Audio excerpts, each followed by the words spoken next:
Meyer is the best, ah da da da. We said Meyer is the best, ah da da da.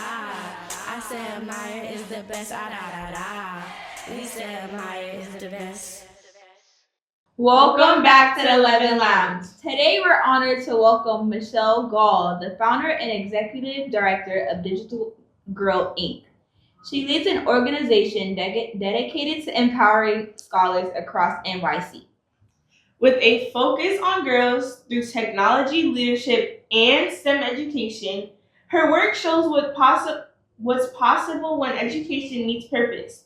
Thank you for joining us, Michelle. And happy birthday! Yes, thank you so much. Thank you for having me. Okay, so our first question of this interview today is, what inspired you to start Digital Girl Inc. and what problem were you trying to solve? I was motivated to start the organization based on my own experiences, going to school in the New York City public school system, and just kind of feeling like I should have had the opportunity to be in STEM a bit earlier, as opposed to how I kind of fell into it later in my career. And I really wanted to share the benefits of working in STEM with my community because I really felt like it was a direct link to economic empowerment for our community. Mm-hmm. Okay, why is it important for young people, especially girls, to see themselves in technology and leadership roles? Oh man, I mean, STEM and technology roles are the future. We're living in the future. We like to say, "Oh, it's the future." The future is here, and it is so important that we recognize ourselves as producers and not just consumers. Traditionally, when I say consume, meaning we just buy, but we don't create.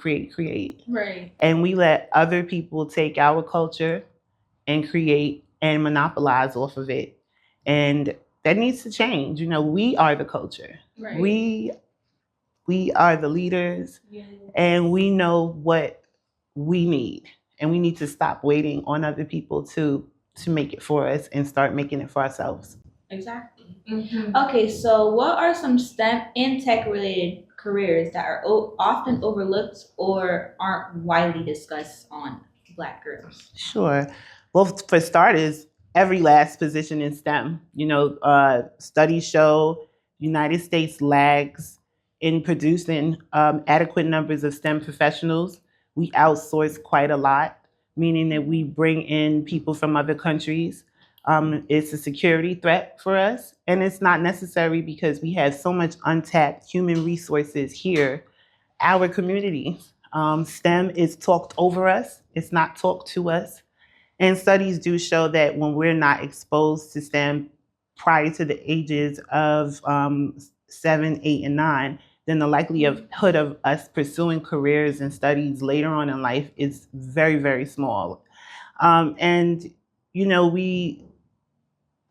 I guess I'm kind of biased because my background is digital marketing and media and sales. And I think that that's right there is a path that's overlooked. I started the organization because I will walk into these rooms in my role and be the only person of color, be the only woman there. It's a skill that is not something that you have to necessarily get certified in.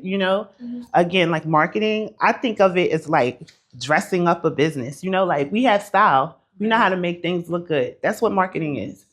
Digital marketing means you're doing it online. There's so much money in it. There's so much fun in it. There's so much opportunities. Like one of the things that I felt like really made a difference for me, and I could see how it made a difference for the people in my community, were two things. I doubled my salary by getting into digital marketing and media sales. And the other thing is I was working remotely before that was even a thing. Mm-hmm. So essentially I can work anywhere in the world. I could work in outer space as long as I can get on the internet. And those two things, that kind of flexibility, makes a lot of difference in an adult life. Mm-hmm. Okay. How can schools help students discover career paths earlier and more confidently? I love like things like this. One of the things that we believe in Digital Girl Inc. is about learning through hands-on experiences, not always just sitting behind a desk, listening to someone tell you about how you're going to use something in 10 years. No, let's use it now. And then that's how you remember it. And then I feel like that's what sparks the creativity. So having more opportunities that are hands-on, bringing in professionals who are already doing it, who can speak to the struggles, who can speak to the benefits. I think that's the best start. So, how significant is a college degree when considering a career in technology? Wow. Well, I do believe in college degrees. I mean, I have one. It is a different time that we're living in now, however, and I do think that in today's society and what I'm seeing is that you should focus on learning the skills more than focusing on how you learn the skills. So if you need to go to college to get the education or the experience that you need to do whatever it is that you want to do in life, we'll do that thing. But if you can get an internship or you can get a mentor that's going to teach you, again, hands-on, like they have, even in high school, there's the co-op experience. You work a week, you study a week, and so I think that both ways are really good ways to get the experience. At the end of the day, when you go, you got to remember, right? When you go to a tech job or a STEM job, the people hiring you don't know what you know. So they just want to know, can you do it? For me, as an entrepreneur, and I'm hiring someone, I'm not really interested on how you learned how to do it. I just want to know that you can do it effectively and efficiently. And so when you know that and you have the confidence and you study and you focus, then you'll be all set. How has AI impacted Digital Girls program and classes? Well, AI has been a great tool to use for support. It definitely helps us be more effective and efficient, especially as a small nonprofit organization. You really try to maximize all your resources. And so AI is great for me in that sense. It's also changed the programming that we have. There's a lot more interest in being a part of AI classes. However, I do sometimes feel like it's a buzzword right now because what a lot of people don't understand is we've been using AI for years already. We just didn't call it that. Right. But you go on Netflix and it suggests a title for you, that's AI. Hey Siri, that's AI. So what we have a lot of fun doing is demystifying what it really means to use AI and what it is. What are your thoughts on use of AI in education in daily life? It's a tough one, right? I encourage, at the end of the day, we have to get with the program. People are using AI. I've been in some situations where I've had to work with some people who do not or did not use AI, and I found them to be, I'm just going to be honest, I felt that they were just a bit inefficient and out of touch because they spent a lot of hours working on something that they could have had AI do for them in a few minutes. And so in that sense, you have to understand that, people are afraid that AI is going to take over. No. People who understand how to use AI are going to take over. We're not going anywhere. We have to remember if someone has to code AI, I hear some people saying, oh, you don't need to code anymore. AI can do it for you. That's nonsense. Someone has to code that AI to code for you.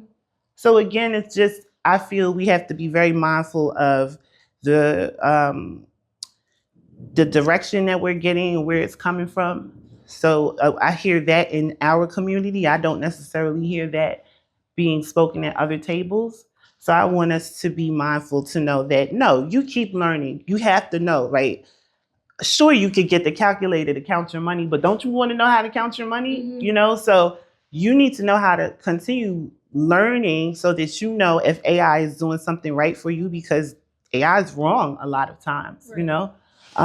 So yeah, that's how I feel. How can young people turn their interest in STEM into real career opportunities? Just like I had mentioned, touched on a little bit earlier, there's so many resources. It's so much different from when I was younger.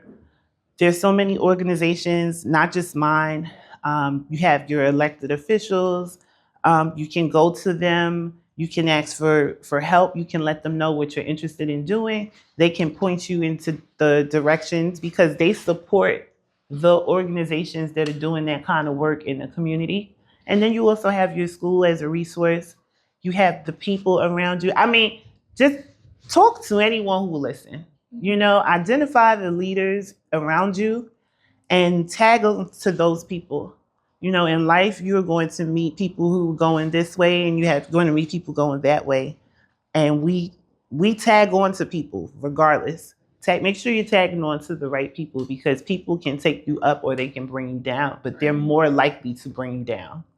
Um, and so, yes, I would say just talk to everyone that will listen, go to all of the events. You have Google, you have all these things at your fingertips we didn't have. You can look up anything you're interested in, look up the clubs, look up the committees, and become members, you know, and go to these meetings and meet these people because networking is the key to your net worth, meaning the people you know are going to help determine how much money you make and how successful. I don't want to just say money because success is not about just money. If you make a lot of money, but you're not happy every day, you're not successful. And that's something that I had to learn. And it was part of the reason I started Digital Girl because I was making money and I was like, why am I not happy? You know, like I would literally, actually, my nephew used to go to my 11. And I remember he was staying with us one weekend and I had to go to company headquarters like once a month or something. And that morning I pulled out this all black dress and he's like, are you going to a funeral? And I was like, yes, my own. And I just bust out crying. I just was not happy. And that made me really think, you know, why you're making the money. That's what you wanted. And then I realized that I was missing the purpose. Okay.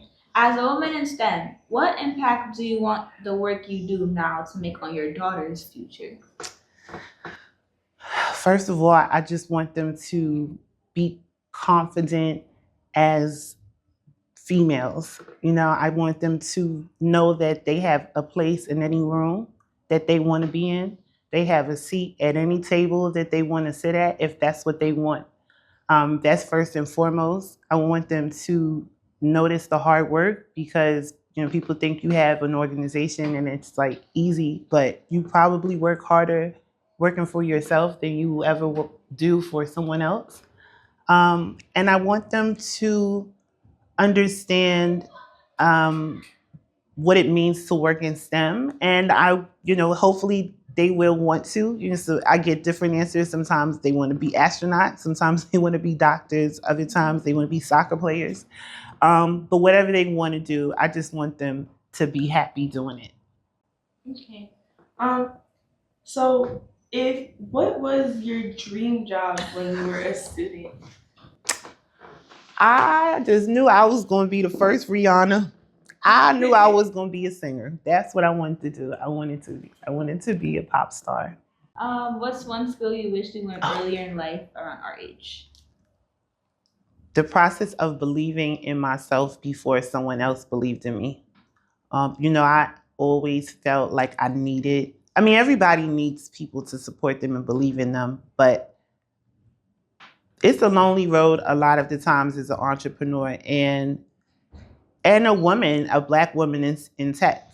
And I had to learn that it is possible to hype yourself up and believe in yourself just based off of how you feel about yourself, not tying my self-worth to other people, and just seeing myself as I see other people.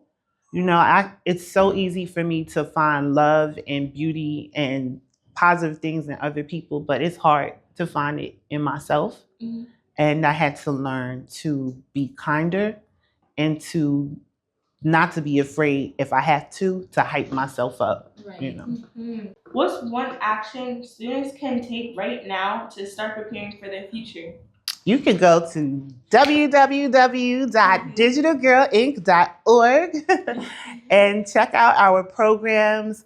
You can connect with us. You know, it's not necessarily about having you necessarily go in a STEM profession, but understanding what it means to be in STEM, learning the foundations, the computational thinking, when you can apply it to any position that you are going to do, anything you want to do in life, because technology is a part of everything now. So check us out. We're here for you, whether it's mentorship and internship programming, we have something for you. So please don't hesitate to visit our website. Okay, so thank you for coming on Levin Lounge. Thank you for having me. Happy birthday once again. Thank you. Once again, I'm Madison. I'm Skylar, and this is the Levin Levin Lounge. Lounge. Happy birthday to you. Happy birthday. Yes, happy birthday. Oh my God! Y'all are amazing. Thank you, you too.